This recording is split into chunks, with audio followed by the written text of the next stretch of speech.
Greetings, Ohio Valley. This is Dan Lima with OSU Extension from Belmont County. And this is Karen Cox from WVU Extension in Ohio County. Thanks for tuning in to Extension Calling, your source for research-based information for the farm, garden, and home.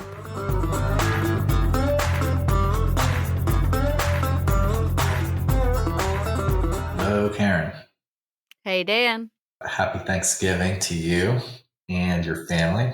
And to you and yours. Thank you. And we've already seen some snowflakes. I think winter is right on schedule.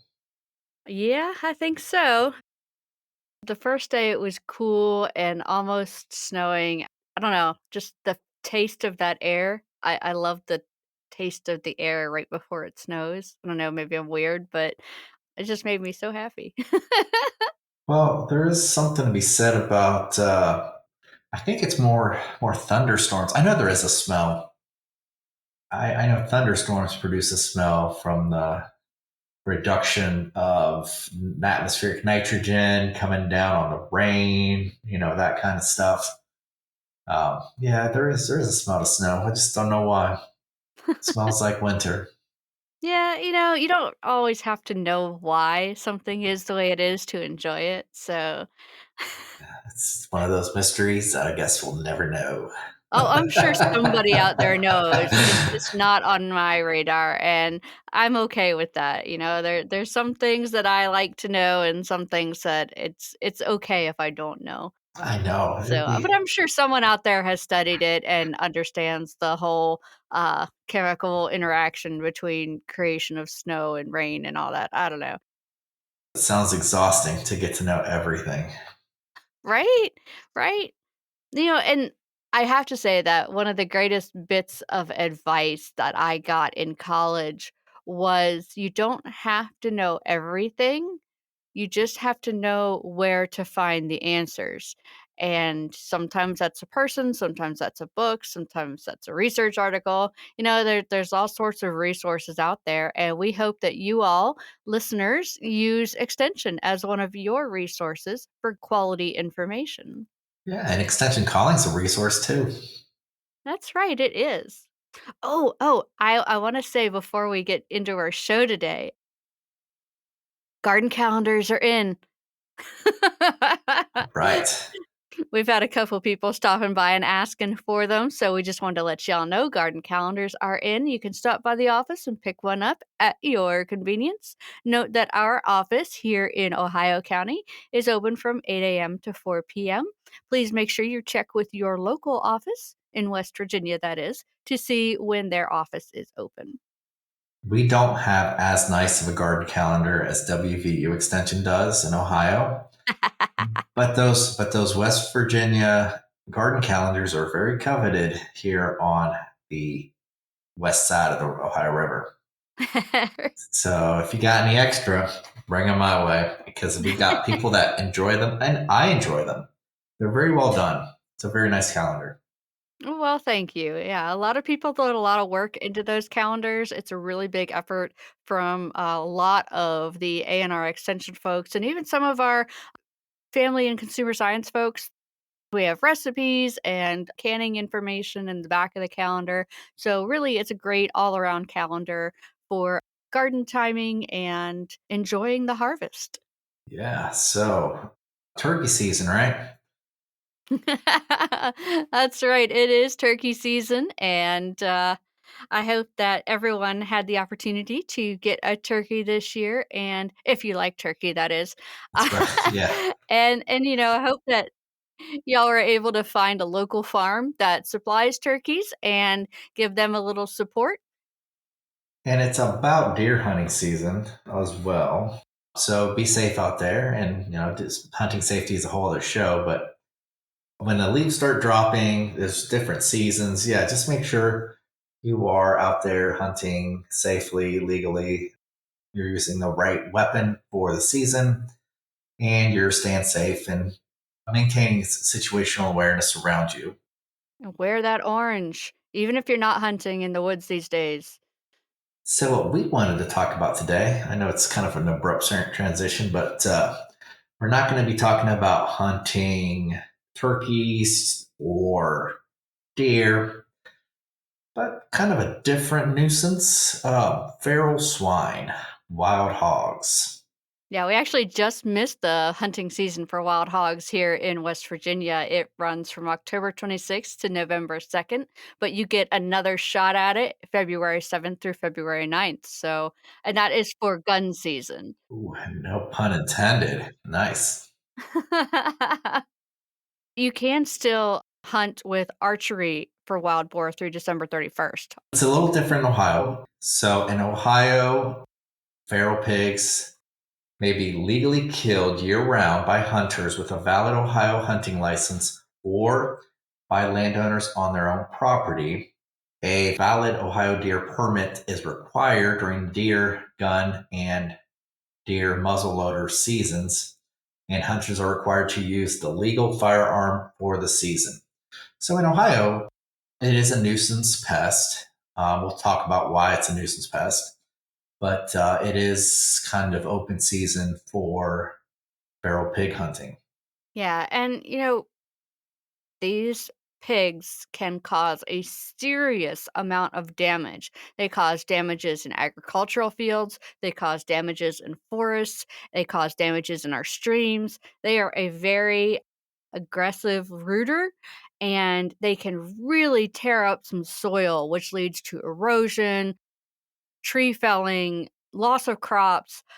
Feral pigs are doing a lot of damages to native plants, native animals as well. They're omnivores, so they instead of just eating plants, they're also eating things like eggs, small animals like reptiles and like turtles and things like that, salamanders. Ground nesting birds, too. Yeah, yeah, and they displace things with those wallows. They can modify the environment. They can damage native trees. If you open up a wound in nature, right? Hmm. Nature's band-aid. So invasive weeds. So these things will just open up the environment to all these invasives, and it'll just spread quickly. So yeah, they do damage at multiple levels. They're just very destructive, and they are not native to the United States. That's right, Karen. They were introduced in the 1500s. They've been here a long time. Yeah, and it was a food source, but estimates of 2013 are that more than 5 million feral swine exist in 36 states. In fact, some of the more infested states would be California, Texas, Florida, Louisiana, Arkansas. And the funny thing is that other names are the razorback, what did you call them? Wild pigs, Mhm. feral hog or pig, Eurasian or Russian wild boar, piney woods rooter. These feral pigs, these hogs that were introduced in the 1500s, they've escaped. They've crossed with domestic pigs. So there's a range of visual characteristics. Basically, if it's an aggressive boar-looking wild pig that you find in the woods, it's probably feral swine. Yeah, they're not friendly and have been known to be more aggressive than black bears. They're not small creatures. They can weigh between 75 and 250 pounds, and that's an average, but some can get twice that big. They're really muscular and strong. They can reach 3 feet in height and 5 feet in length. The males are typically larger than the females, as usual. They can run about 30 miles an hour. And these hogs are a problem because they can breed year round and they can have up to 2 litters of 4 to 12 piglets every year. Because they become sexually mature at 6 to 8 months of age, that feral swine population can potentially double in 4 months. So, talk about a population explosion. It is incredible how quickly they can become a nuisance. And they're incredibly smart. They're very difficult to trap. And that's one of the ways that they escaped, actually. It's hard to keep them contained. So that adds a level of complication to controlling this animal. But also, they're wise to hunters too, so they're a challenging prey to get. And they are spread so far throughout the United States. There are boar in New Hampshire. They're all considered property of the Blue Mountain Forest Association, and it's a privately owned preserve. And so they're not technically considered to be game animals. They can only be hunted by permission at that particular preserve. And then all across the East Coast, especially in the more southern states, pretty much our entire listening area, except for Canada, but they're mostly focused in the southern United States in those warmer areas. And then on the West Coast, they're widely found there as well. Yeah, and some of the counties in Ohio, it's not terribly infested like some of those southern states that Karen was talking about. But there are several counties that they name that had sightings of feral hogs. The southeastern part of Ohio, right? Yeah, exactly. Now, in West Virginia, there is a 4-county contained management area specifically for hunting wild boar. And only in this area are wild boar considered game animals with an established hunting season. Otherwise, in West Virginia, they're not considered game animals. So, if you are wanting to go hunting for wild boar with a crossbow or a bow, Boone and Raleigh is where you want to go. Again, slightly different hunting laws in West Virginia and Ohio. So look up information on your corresponding Department of Natural Resources website. You can call them, they can give you the information. Just make sure you're legal. As far as reporting goes, you should always report because I'm pretty sure that whether it's legal to hunt it or not during that time frame, they still want reports to keep track of it because they do a lot of damage. And one of the biggest ways they can damage property and our livelihoods are by rooting. They will just tear up pasture fields, creating all these rivets all over pastures and lawns. They create these wallows. They can mess up trees. They rub up against the bark. They will uproot cornfields. So they can cause a lot of agricultural damage. But along with just some of their behaviors, they also interact with domestic species of livestock like other pigs, where it would be very easy to transmit a disease from one species to essentially the same species. But they also interact with cows and small ruminants and poultry. Yeah, feral swine are known to carry at least 30 viral and bacterial diseases and nearly 40 parasites. And some can be transmitted to humans, but also to pets, livestock, and other wildlife. So there's a disease vector involved in these feral swine as well. Some of the diseases that we're talking about, pseudorabies, brucellosis, porcine reproductive and respiratory syndrome, swine influenza, toxoplasmosis, E. coli, salmonella, trichinellosis, tularemia. Oh my gosh, Tularemia. tularemia. But just a slew of diseases. So biosecurity is really important. And that's why it's, at least in Ohio, it's encouraged to get rid of these pests because from a biosecurity standpoint, because they carry all these diseases, they interact with domestic livestock. They also harbor a lot of parasites, things that can hurt humans as well. So it's not the kind of animal that you want to eat. Let's kind of squash that one real quick. Poor quality meat, very high parasite loads as well. So not something that's very safe to eat, even though it was kind of introduced for that aspect. Well, anytime you have a wild animal, it's going to have more of a what we call a gamey flavor. And also keep in mind, the older the animal is, the gamier it's going to taste. Simply because those animals are going to be more active, they're going to be eating a wider variety of foods, and like Dan said, they're going to be exposed to a lot more parasites. Now, this is really critical for those of you who are hunting to make sure that if you are consuming these animals, that you are wearing gloves when you're handling the carcass, and that you should always cook meat in order to kill those parasites and pathogens. Now, For the longest time, the FDA had said that you have to cook all pork to 160 degrees. Now, for whole cuts of pork, like chops and roasts, the USDA has lowered the recommended safe cooking temperature from 160 to 145, with the addition of a required 3-minute rest time. That means you can't cut it open for 3 minutes after you stop cooking it. And that 3-minute rest time will continue to kill those unwanted bacteria and parasites. But there are some people who still prefer to cook those wild hogs to 160 just to lean on the safe side. So if you're not sure, when in doubt, lean towards that well done meat. Now, when you go to a restaurant and you see that little label that says, warning, undercooked meats have the potential to carry disease, recognize that rare is typically 120 to 125 degrees. Medium is 140 to 145 degrees. So, medium well is really the minimum temperature that's going to keep you above that 145 degrees Fahrenheit temperature mark.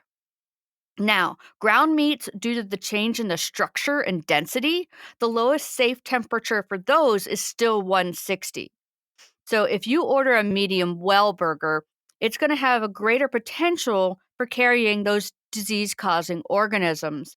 But even then, that 145 temperature is for whole cuts of meat that don't have that density change in them. They still have their initial structure, and that changes how heat transfers through the meat.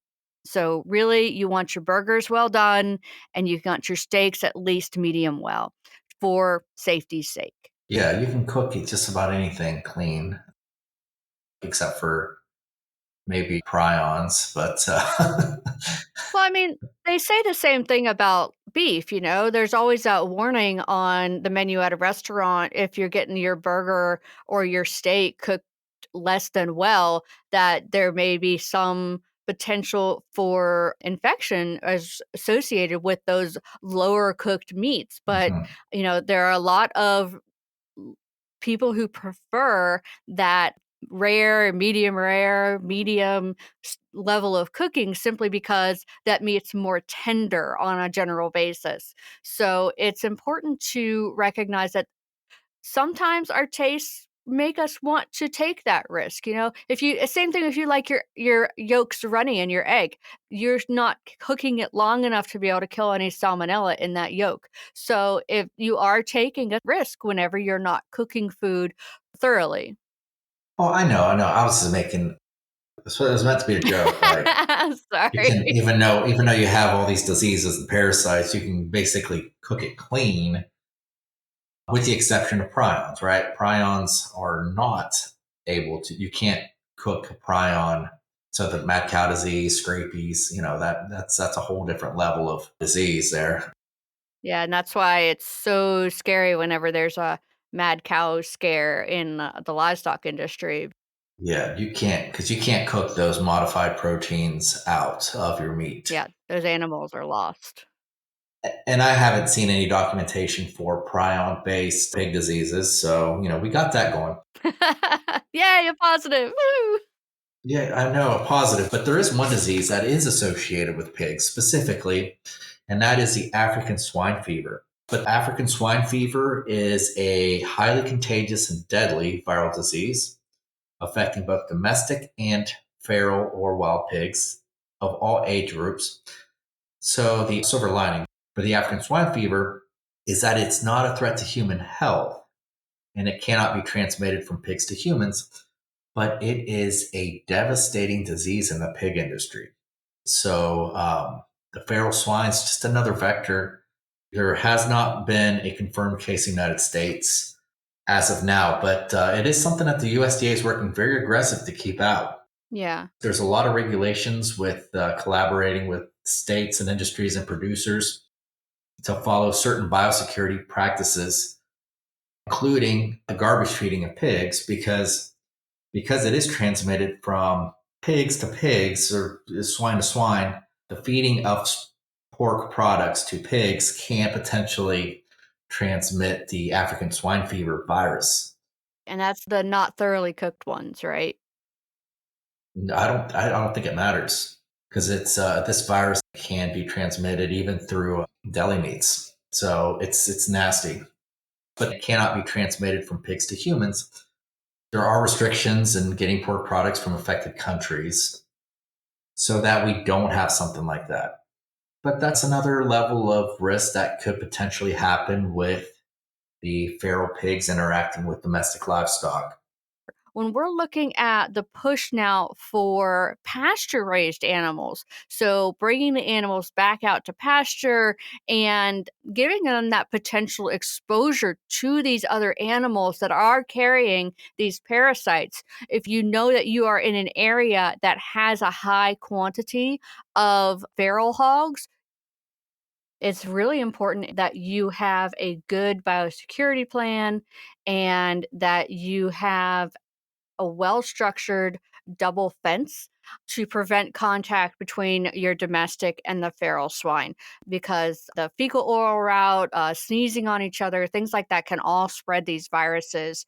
And one of the issues that we have is trying to prevent the spread of brucellosis and pseudo rabies because these are a true threat to our outdoor pigs. So they've been pretty much eradicated from our domestic pigs, but they are still in that feral pig population. And so if you are raising your animals outside where they could be exposed to these wild pigs, then you are creating that potential for those diseases to come. So there are vaccinations for that. So please make sure that you are working with your veterinarian to establish a vaccination schedule for your livestock, that you are following it up and making sure that you're keeping on track, whether they are pre-breeding, whether they're pre-farrowing, or they're nursing. You know, each of those, there are some vaccinations for those different age groups that you need to keep up with. So work with your veterinarian and take good care of your animals. If you have any questions about that,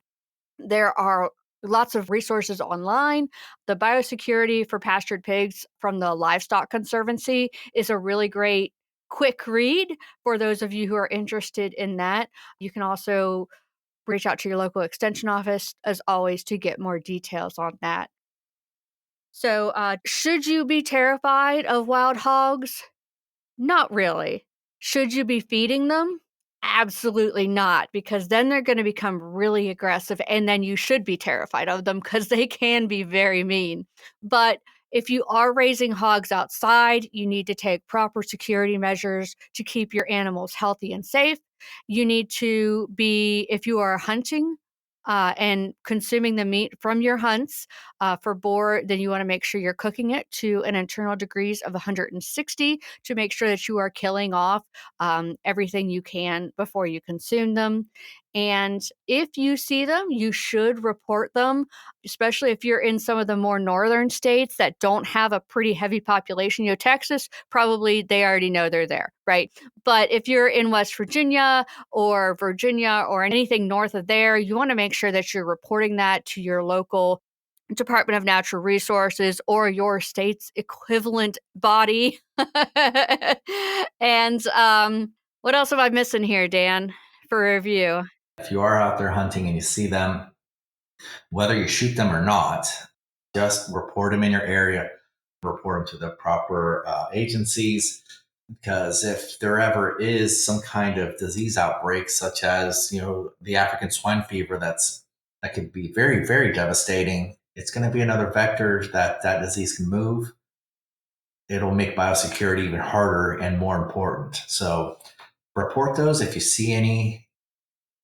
I wanted to just throw in there that if you go to EDD Maps, you can look up your county and find out when the last reported sighting was. So, for most of the West Virginia counties, the last reported sighting was in 2019. So, we're hoping that they're gone, but they could just be really well hidden. So, keep your eyes open if you're out there and report them. Make sure you report them so that we know they're there.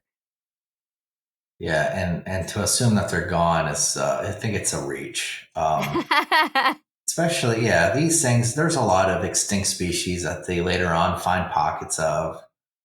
Something as hardy and as vigorous as these feral pigs. I think we're suing a lot if we think they're gone from our area. And don't forget that there are other states where they just dominate. Even in Arkansas, the Razorbacks, they don't like them either. They don't like them there. Well, they have that name because they're vicious, right? Yeah, and well, I'm not going to go down that road right now. But California, I'm just talking about the animal, not the sports team. I was talking about the animal too. I'm not going down any road. All right, but Texas, there's a lot of feral pigs in that area. Louisiana, just that whole southern central area, and Florida. They must really like Florida. They're in most of the counties down there. It's highlighted pretty strong, but they're a nuisance. Like Karen was saying, all wild animals could be dangerous if you feed them. Even skunks, raccoons. You don't want to be feeding anything. What's another one that people feed sometimes that they shouldn't? Bears. Well, You see those videos where people are feeding bears, like trying to get them to lick their face or their hand or something, and then all of a sudden the bear attacks them. Oh my goodness, who could have thought? well, and coyotes would be another one that you do not want to feed, because once these animals are no longer scared of people, that's when they're aggressive. That's when they can attack. So Mhm. feral hogs are no different. And a deer kick is pretty painful too, so I don't want people to feed deer either. Right. Yeah. Yeah. You don't want these animals should be scared of people. Yes, for When sure. they're not, they become territorial and they'll engage you, and you don't want that. People can get hurt. It's unnecessary. But feral pigs, they're causing damage, spreading disease. They're introduced, they're invasive. They are offsetting a lot of native populations as well, whether it's plants, whether it's animals. They're interfering with livestock. They're breaching biosecurity, spreading disease. Just one more thing we have to deal with, right, Karen? That's right. Thanks for listening to Extension Calling. This show is a collaboration between OSU Belmont County Extension Educator Dan Lima and WVU Ohio County Extension Agent Karen Cox. If you'd like a transcript of this show, contact us at the office. Also, let us know if you enjoy the show by ranking us on your podcast app.